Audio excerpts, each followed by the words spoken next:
પ્રાયોજક છે cancer healer centre, a new beginning. વડોદરામાં જાનૈયાઓ જમવા બેઠા અને લાઇટો ગુલ થઈ ગઈ. અચાનક જ વીજળી ગુલ થતા આયોજકોએ જોરદાર જુગાડ કર્યો. વાહનોની લાઇટ ચાલુ કરીને જાનૈયાઓને ભોજન પીરસવામાં આવ્યું છે. ગ્રામજનોના જુગાડનો વિડીયો વાયરલ.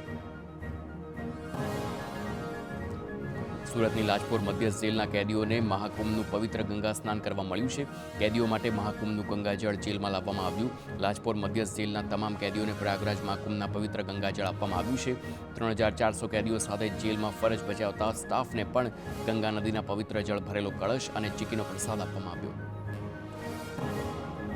7 માર્ચે પીએમ મોદી આવશે સુરતની મુલાકાતે. સુરતમાં વડાપ્રધાનનું ભવ્ય સ્વાગત કરવામાં આવશે. સુરતમાં પીએમ મોદી કરશે રોડ શો. પીએમના રોડ શોમાં લાખો લોકો હાજર રહેશે તેવું આયોજન છે.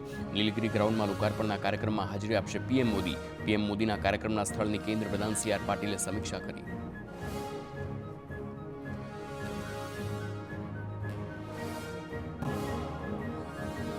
સી આર પાટીલ અને ગૃહપ્રધાન હર્ષ સંઘવીએ નીલગિરી ગ્રાઉન્ડમાં કરી છે સમીક્ષા. 1 લાખથી વધુ લોકો કાર્યક્રમમાં આવશે તેવો દાવો. પોલીસ અને કલેક્ટર ઉપરાંત મ્યુનિસિપલ કમિશનર સાથે કરી ચર્ચા. પીએમ મોદી સુરત સર્કિટ હાઉસમાં કરશે રાત્રિ રોકાણ. 8 મે સુરતથી નવસારી જશે પીએમ મોદી.